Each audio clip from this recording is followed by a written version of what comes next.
L'animation 0,40 se propose d'approcher la valeur de pi par des encadrements. On sait que pi est aussi bien la valeur de l'aire d'un disque de rayon 1, pi r carré avec r égale à 1. On sait aussi que c'est la demi-circonférence du cercle de rayon 1, puisque 2 pi r ferait 2 pi pour le cercle complet. On va donc s'adresser à la demi-circonférence et à l'aire de figures qui approchent aussi bien le disque que la circonférence du disque. Alors on va pouvoir jouer sur un nombre de côtés pour un polygone régulier, un nombre de côtés variable. Si on prend 4 côtés, on a un carré dont l'aire peut dépasser l'aire du disque, c'est le carré vert, ou bien un carré inscrit dont l'aire est inférieure à l'aire du disque. Dans le premier cas, on explique aux élèves que pour ce cas-ci, le rayon faisant 1, on va avoir une longueur de l'hypoténuse qui fait racine de 2, et en multipliant cette racine de 2 par 2, on obtient la demi-longueur de la circonférence du carré qui doit approcher celle du disque. De la même manière, on peut travailler avec le carré vert dont une portion est le triangle que voici. Si la longueur de l'hypoténuse du triangle rouge faisait 1,41, la longueur du triangle vert fait 2, on peut le démontrer, puisque par observation, on a ici la hauteur du triangle qui fait 1. On peut en déduire les mesures des côtés de ce triangle isocèle rectangle. On obtient une valeur de 2, on peut en déduire l'aire du triangle rouge qui multiplié par 4 va faire 2, et l'aire du triangle vert qui multiplié par 4 va faire 4. 4 et 2, 82, 4 et 2 encadrent la valeur de pi que l'on cherchait. Il suffit ensuite de faire évoluer les nombres vers des valeurs de plus en plus grandes. Ici on a de décagone, donc 30 degrés comme angle d'ouverture. On retrouve le triangle rouge et le triangle vert. On peut faire une mesure intermédiaire avec les élèves. Avec 30 degrés, on peut déduire la longueur de ce côté-ci, côté fois le sinus de l'angle sur 2, de l'angle inscrit, et on peut de même faire mesurer la longueur de l'hypoténuse, du côté de ce triangle isocèle qui n'est plus rectangle maintenant. Les mesures faites, on les multiplie par 12 pour obtenir l'aire et par 6 pour la longueur ici, pour obtenir la demi-circonférence. Le principe, c'est de montrer qu'en évoluant vers un nombre de sections tendant vers l'infini, on va s'arrêter à 200, on ne peut plus représenter, ça devient très très difficile de représenter, on obtient des angles d'ailleurs très très petits, mais les mesures qui sortent, de la même manière qu'on a procédé précédemment, ces mesures finissent par converger toutes les deux vers une même valeur. 3,14 en tout cas ici est atteint. 3,14, 3,14, 3,14 et 3,14 partout. Pour l'animation suivante, l'animation 4,1,40, on va faire découvrir la loi des sinus dans les triangles quelconques. On repère qu'il y a un triangle dont les côtés sont tout à fait déformables. On peut jouer sur n'importe quel point, on peut modifier n'importe quel point, et on a un côté vert face à un angle opposé en vert, un côté rouge face à l'angle opposé en rouge, un côté bleu face à l'angle opposé en bleu. On peut demander aux élèves de calculer le rapport qu'il y a. Un groupe calcule le rapport entre ce nombre et celui-ci, entre ce nombre et celui-là, entre ce nombre et le sinus de celui-ci. Il y a des sinus à mettre en œuvre évidemment pour les angles. Le premier résultat est vérifié avec eux. un deuxième groupe vérifie une deuxième, un troisième groupe vérifie le troisième. On peut éventuellement comparer tous les résultats qu'on a trouvés. Les élèves sortent une conclusion et en modifiant la position d'un des sommets ou de plusieurs sommets du triangle, on montre que rien ne change si la forme du triangle est modifiée. C'est donc une propriété valable pour tous les triangles. À l'animation suivante, on a une aide pour la démonstration de la loi des sinus qui se fait en quelques étapes.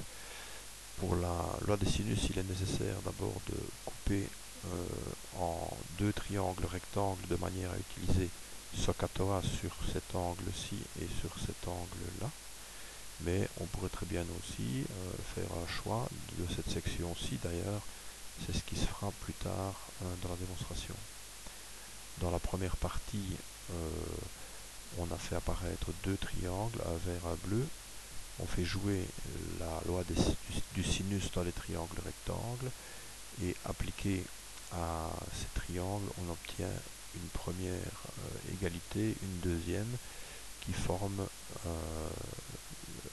une égalité entre les rapports des côtés et des sinus d'angles opposés. Si on travaille sur les deux autres sections possibles, en supprimant ces deux-là, on obtient de même une égalité qui, avec la première, fait l'égalité de trois membres. On peut tout reprendre aussi en remettant à zéro avec la loi des cosinus dans les triangles quelconques. On reprend le choix de sections que l'on avait dans la démonstration des sinus et en faisant jouer Pythagore et d'autres éléments, on a la démonstration, mais c'est surtout le support visuel de l'angle qui peut nous aider. On peut aussi modifier, comme chaque fois, la forme du triangle en jouant sur la disposition des points A et B. B et C, pardon. Je crois que le A est mobile lui aussi. Dans l'animation suivante, qui est un exercice, on va montrer comment la donnée de quelques éléments d'un triangle quelconque peut conduire à la présence de plusieurs solutions. Ici par exemple, si on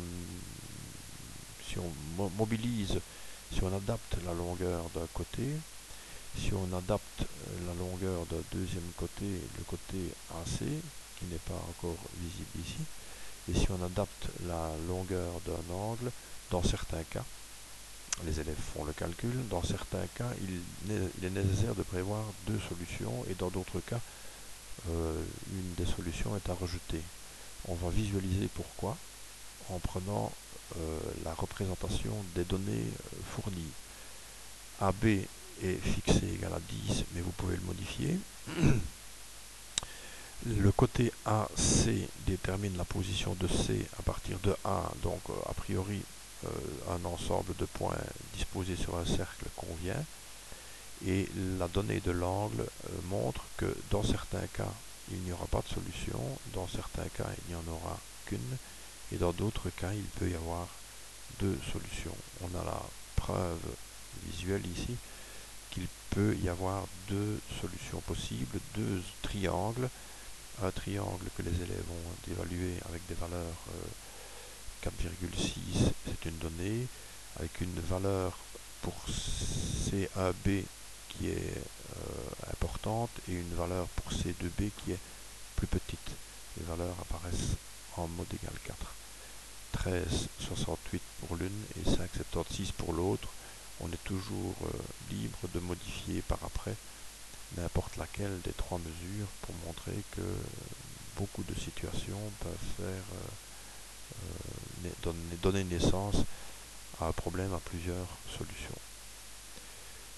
Dans l'animation 4.1.45, c'est une application physique des triangles quelconques. On imagine qu'on est en train d'effectuer la résultante de deux forces. L'intensité des forces est variable, on peut l'adapter ici à l'aide du curseur. l'intensité de la deuxième force est aussi variable, et l'angle entre les forces est aussi variable. On se fixe sur une situation, et on peut demander aux élèves en quoi les triangles quelconques vont nous aider à effectuer un calcul précis de la résultante. On laisse éventuellement les élèves s'exprimer, puis s'il manque de moyens, on fait apparaître le parallélogramme dont la propriété est que la somme des quatre angles au sommet fait 360 degrés. C'est peut-être utile de rappeler cette règle parce qu'avec la mesure 40 qui se reproduit ici, on peut déduire la mesure de cet angle-là. Maintenant qu'on a un triangle avec plusieurs mesures qui sont fournies, on va pouvoir trouver, puisqu'on connaît le côté AF1 et le côté AF2 reporté ici, puisqu'on a l'angle inscrit entre ces deux côtés, on va pouvoir mesurer la diagonale par Pythagore généralisé. Il est toujours possible par après de faire des modifications pour montrer en quoi tout ça va être utile. Dernière animation, c'est une animation qui présente en quoi les fonctions sinus et cosinus peuvent être présentes dans une situation concrète. Ici, on peut laisser jouer l'animation dans le bouton exécuter qui est en bas à gauche du bureau. Voilà, on a une masse qui est censée osciller parce qu'elle est accrochée à un ressort. Elle oscille entre deux positions extrêmes et on montre que la position de la masse correspond en fait, je vais arrêter l'animation, on peut montrer que la position de la masse correspond en fait à la hauteur d'un point qui se déplacerait à vitesse constante sur un disque, sur un cercle. Et cette hauteur est reportée sur un axe Y ici, dans le temps, avec la naissance de la sinusoïde classique. Si on remet tout à 0, voilà, on peut reprendre à l'aide du curseur mode égal à 1, on peut animer soi-même et toujours effacer l'écran avec CTRL F.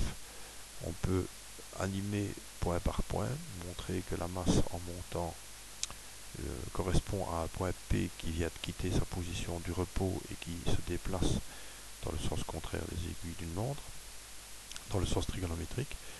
Sa hauteur est visible ici, c'est le sinus de l'angle formé par le point O qui est là et P. Et cette valeur sinus est reportée en fonction du temps qui s'écoule. Si on laisse l'animation jouer, le temps va s'écouler à vitesse constante et on va avoir tous les sinus qui se disposent sur une courbe sinusoïdale. Voilà les applications liées au chapitre trigonométrique en deux parties. D'abord les animations jusqu'au 040120 et ici les 040130 à 50.